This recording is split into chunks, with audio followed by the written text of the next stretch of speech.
Saudara-saudari terkasih, apakah saudara sudah memulai hari ini dengan penuh sukacita dan punya niat untuk berbuat baik meskipun kecil? Semoga Tuhan memberkati niat baik saudara. Mari kita hidup sepenuhnya, karena hidup itu luar biasa.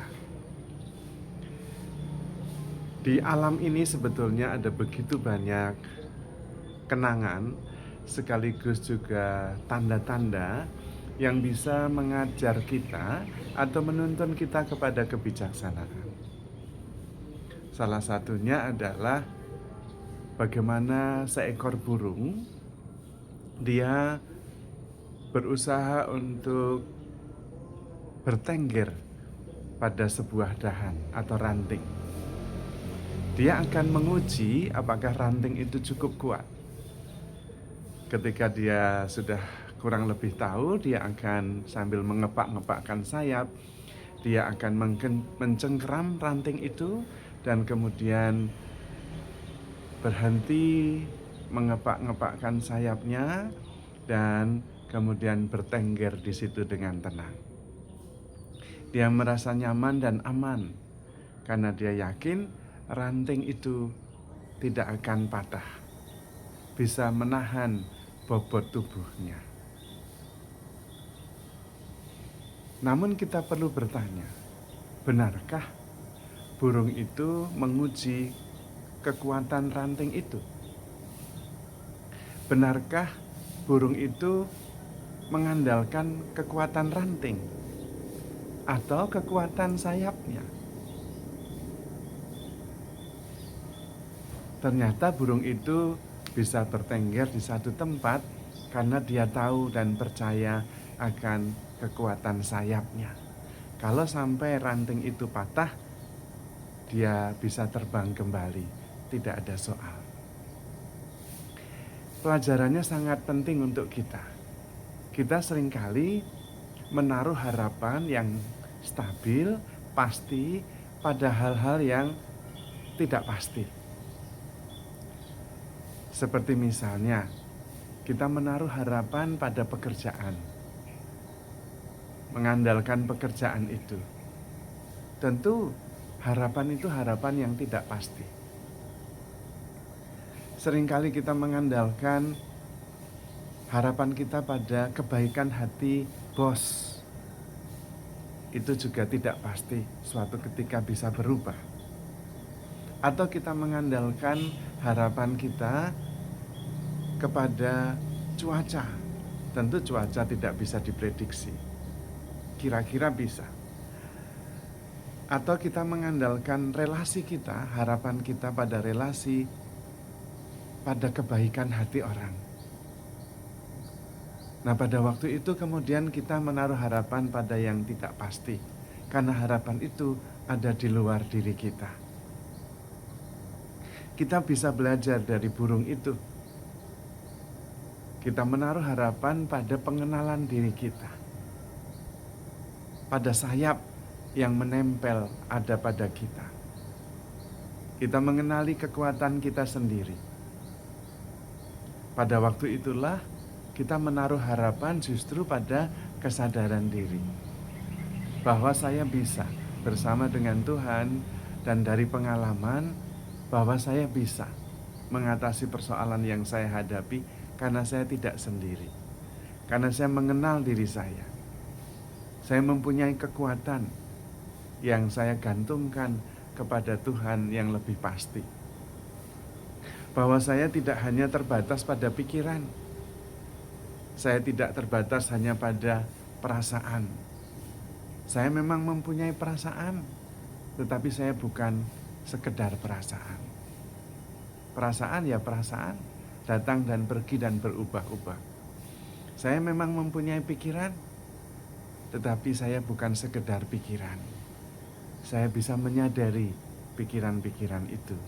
Sayalah yang menyadarinya.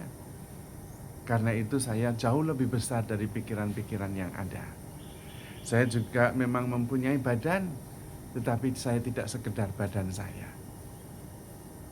Saya bisa menyadari badan saya. Saya bisa menggerakkan badan saya seperti yang saya mau. Nah, karena itu saya juga bisa mempunyai kendali atas perasaan, atas pikiran.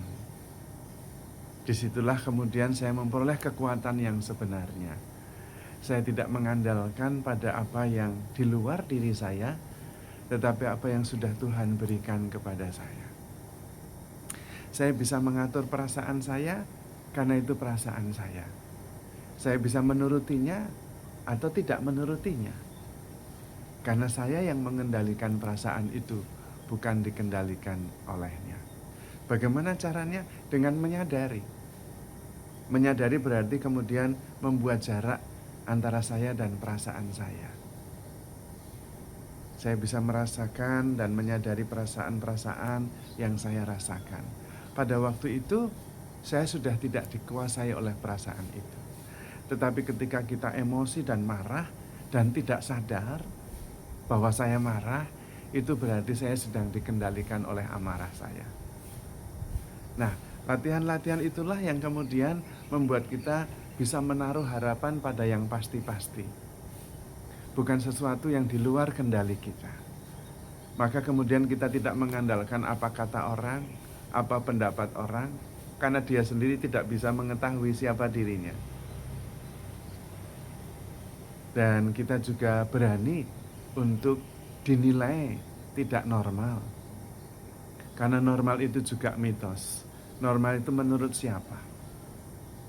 Kalau toh menurut masyarakat, kalau masyarakatnya sakit, apakah berarti normalnya adalah sakit?